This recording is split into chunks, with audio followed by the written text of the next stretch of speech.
one of the things that goes on in these moments at the highest level, you have to learn to embrace and love pressure and risk and doubt and uncertainty, because you never know how these things are going to play out. I mean, it's like, a bicycle ride. It's like going to a Grateful Dead concert. It's like life itself.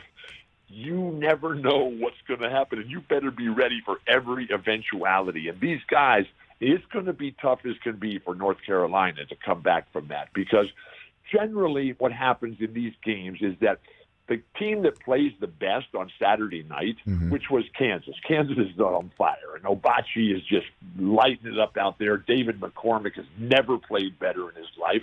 Everybody, Jalen Wilson, Christian Brown, Mitch Lightfoot, DeJuan Harris, these guys are all playing great. The only guy that didn't play well for Kansas on Saturday night is Remy Martin, which is a good sign for Kansas because he can come back now. He'll be on the edge. But generally, who plays best on Saturday night does not play best on Monday night. But the problem for North Carolina, Rich, is that they put so much into that game, and they were celebrating at the end of that game as if it was the championship. And you cannot get back up for the championship until you come down. And hopefully they've been able to come down. Baycock's injury is significant here. If I'm Bill Self, if I'm Kansas, I just say, okay, look, the storyline is North Carolina because they just beat Coach K and they just beat Duke. And that was the whole deal coming in here. We cannot look back. We cannot hold back. They're going to be emotionally tired. Caleb Love and R.J. Davis, Leaky Black, they can play all day long and never have any sort of problems physically. Brady Manick and Armando Baycott with his ankle, they're not in that same situation here. So if you're Kansas, your mindset is we are going to run, and we are going to run, and we are going to run, and we are not going to stop. And at some point, they're going to wear down. North Carolina does not have the depth, but the stars for Kansas, they have to bring it. And you can't come out. You don't get a championship by sort of like hanging around and hope that the other team is going to not get it done. If your success is based on the failures of others, that's not what championships are all about. No. So these guys from Kansas and the historical ties in between these two schools and the backgrounds of these two states where James Naismith and John McClendon and Bob McAdoo, who's got a son on the North Carolina team, and they got somebody named Puff on the team. I mean, this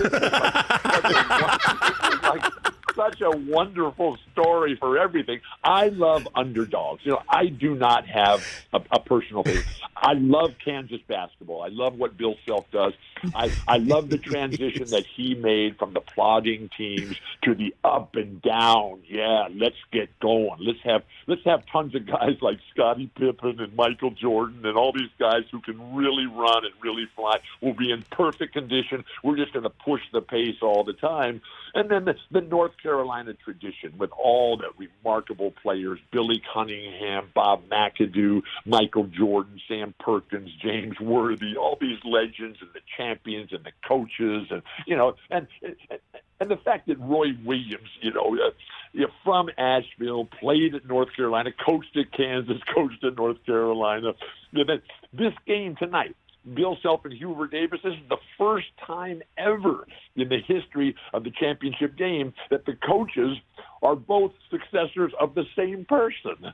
That's interesting. And then you got Larry Brown, who played at UNC, played for Frank McGuire and Dean Smith, coached at Kansas for 5 years, won the championship with Danny Manning, and Danny's part of our Westwood One coverage, and it's just absolutely incredible. And then Dean Smith, who was born in Kansas, died in North Carolina, played at Kansas for Fog Allen, won the NCAA championship in 1952, the year I was born. He was a coaching assistant at KU before he goes to North Carolina. So this is just the harmonic convergence of all things perfection. And now it's up to the players. And I love I love the demeanor of the coaches, and I love the fans and their passion. This rock chalk Jayhawk stuff, whatever that means, I'm just not quite sure. And you got all these guys who are just going to be flying in from around the world. And the challenge for all of us on this championship moment is to bring it back up to where it was. Because that game of forever on Saturday night, that will be forever ingrained in our psyche. And that level of play, the level of intensity, the level of commitment and sacrifice and discipline and honor and mental acuity and emotional passion, that is hard to duplicate. Hey, you watched all the way to the end. Thanks for that. Watch more right here.